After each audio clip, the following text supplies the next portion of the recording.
сәлеметсіздер ме құрметті тіл білімі YouTube арнасының көрермендері. Бүгін біз педагогика пәнінен жаңа тест сұрақтарын қарастыратын боламыз, сұрақ жауап ретінде. Сонымен бірінші сұрақ: жаңа сабақтағы материалдарды өткен сабақтағы материалмен байланыстыруды талап ететін дидактикалық принцип. Жауабы: бірізділік. Жалпы білім беру мекемелердің білім стандарты неше бөліктен құралады? 3 бөліктен. Сыныптағы диалогтық әңгімелесудің түрлері. 3. Әңгімелесу негізінде кеңес берудің кең тараған түрі. Әңгіме құрау, талқылау. Ағымдағы бақылау, аралық бақылау, қорытынды бақылау, бақылау түрлері. Түсіндірмелі иллюстративті оқытудың мәні. Уақытты үнемдейді, көрнекілік арқылы білім сапасы артады. Мен тұжырымдамасының компоненттері: эмоциялық, әлеуметтік, танымдық. Қалыптастырушы бағалау. Кері байланыстың функциясын атқаратын ағымдағы бағалар.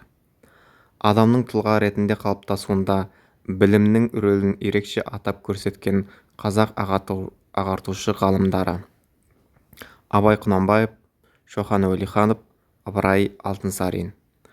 Мұғалімнің кәсіби педагогикалық мәдениеті. Оқушының кітабына назар аудару, оқулықпен жұмыс жасау. Арнайы педагогика аймағында зерттелетін ғылым. Жас кезең педагогикасы. Метатанудың негізгі аспектісі.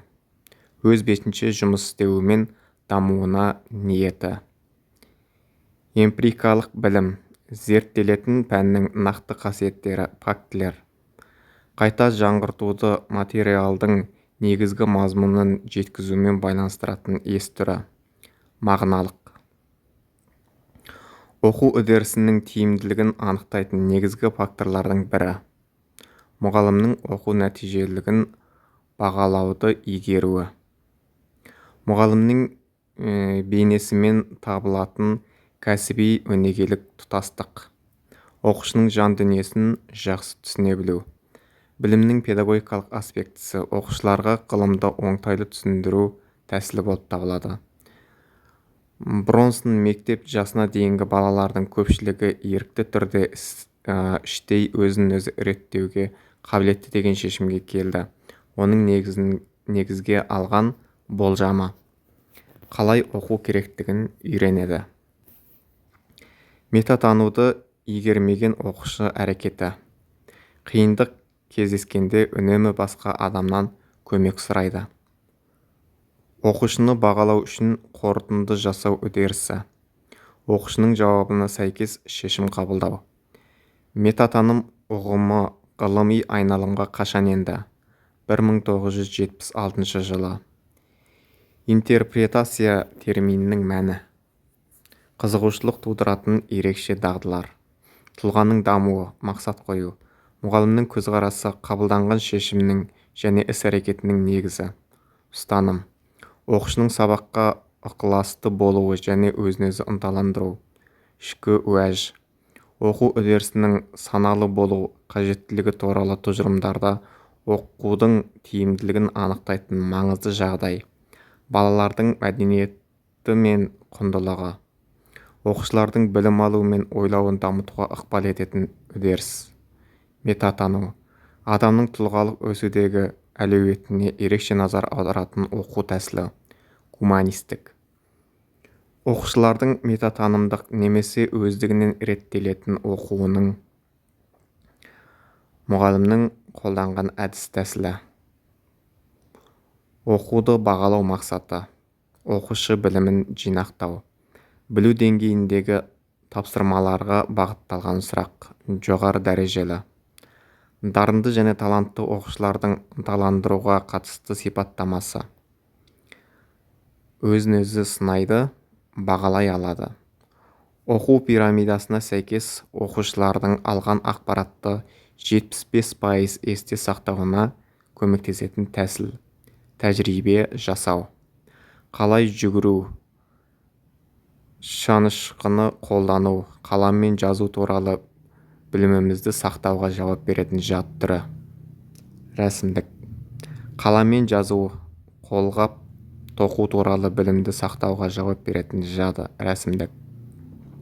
Бұл өлшемге тән оқушыларда ақпаратты толықтырып, қайшылықтарын анықтау, оның мәніне тез жету ерекшелігі бар. Мәселені шешу. Көпіршелер тұрғызу метафорасы бойынша оқушының дамуындағы ересек адамның рөлі. Бурпердің айтуы бойынша бұл оқудың дамуы үшін қолдауы. Балалардың қабілеті жетіп тұрса да, кеңес берілмеген жағдайда тәсілдерді пайдалана алмауы, өнімділік тапшылығы. Дарынды балалардың ерте жасынан бастап ерекше қабілеттерін ұзақ уақытқа шоғырлану. Оқушыға білмеген тапсырманы орындауға кеңес берілмегендіктен оқушы өнімділік тапшылығы. Оқушының өз мақсаты мен тапсырмаларын білу, түсіну және бағалауды қамтитын метатануды өлшеу құрылымы. Тапсырмаға бағытталған. Маслоудың қажеттіліктер иерархиясына сәйкес оқушының қабілеті мен әлеуетін толық көрсете білу қажеттілігі, өзін-өзі таныту. Бастан кешкен тәжірибе, әлеуметтік қарым-қатынастар, құндылықтар, амал-тәсілдер мен ұстанымдардың кешенді үйлесім табуы. Оқу. Мұғалім оқушылардың не білетінін және нені жасай алатынын, олардың қызығушылықтарын, әр оқушының нені жақсы көретінін, нені істегісі келетінін түсіне отырып құрған оқыту ортасы. Оқушыға бағдарланған. Сұрақ қойылғаннан кейінгі кідіріспен қатар, оқушының жауабын алғаннан кейінде кідіріс жасау арқылы оқушыға берілетін мүмкіндік, өз жауабын түзету, нақтылау. Оқытуда қолданылатын әдіс-тәсілдерді жақсарту мүмкіндіктерін және олардың іске асыру жолдарын анықтауға бағытталған бағалау түрі. Оқу үшін бағалау. Адамдардың лайықты істері үшін ынталандыру, лайықсыз қылықтарын елемеу немесе жаза қолдану. Скиннердің айтуы бойынша оперантты шарттылық. Оқушылардың берген алғашқы жауаптарын қарапайым сұрақтар арқылы түзетіп, оларды толығырақ жауап беруге итермелеп отыратын сұрақ қою. Түрткі болу. Бәсекелестікке құрылғандықтан топ ортақ шешімге келе алмайтын әңгіме түрі, әңгіме дебат. Мектеп бітіруші түлектерге мемлекеттік емтихан өткізудегі бағалау мақсаты. Стандартты бағалау және орындау. Оқушылардың алғашқы жауабын алу үшін және олардың жауабын түзетуге көмектесетін сұрақ түрі, түрткі болу. Сабақты зерттеу listen study тәсілінде зерттеу сабағы аяқталғаннан кейін жүзеге асатын талдаудың белгіленген құрылымы бойынша кезеңдерінің бірі. Келесі сабақты зерттеуді топпен бірлесе жоспарлау. Дарын ең үздік мүмкіндік қабілеттіліктің жоғары сатысы.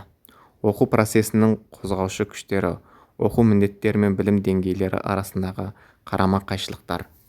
Сананы қалыптастыру әдісі, үлгі өнеге, метатанымдық бақылау ықпал етеді, оқу қабілетін жетілдіруге. Сұрақ қою оқушының төмендегідей қабілетін арттырады. Сын тұрғысынан ойлау.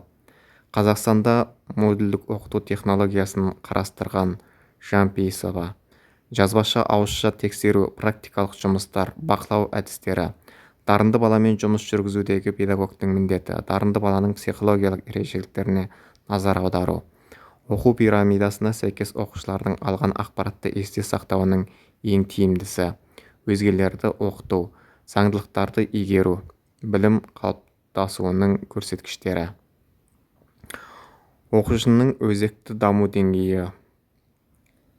Выготский. Міндеттерді өз бетінше шеше алуы.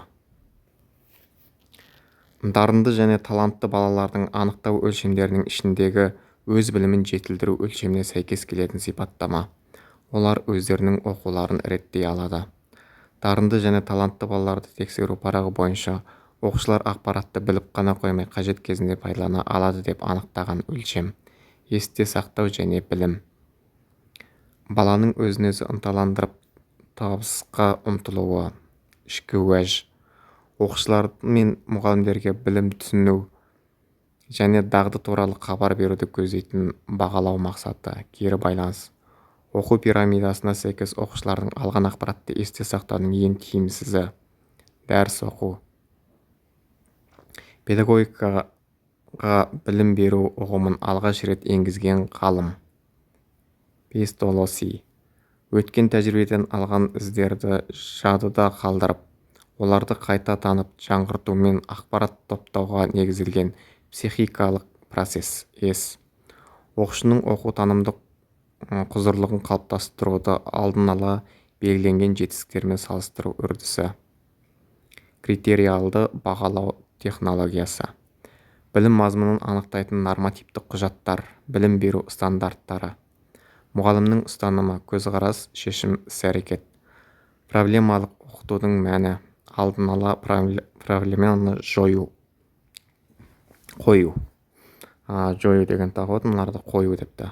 Математикалық сауаттылық, математикалық тұжырымдарды дәлелді негіздей білу.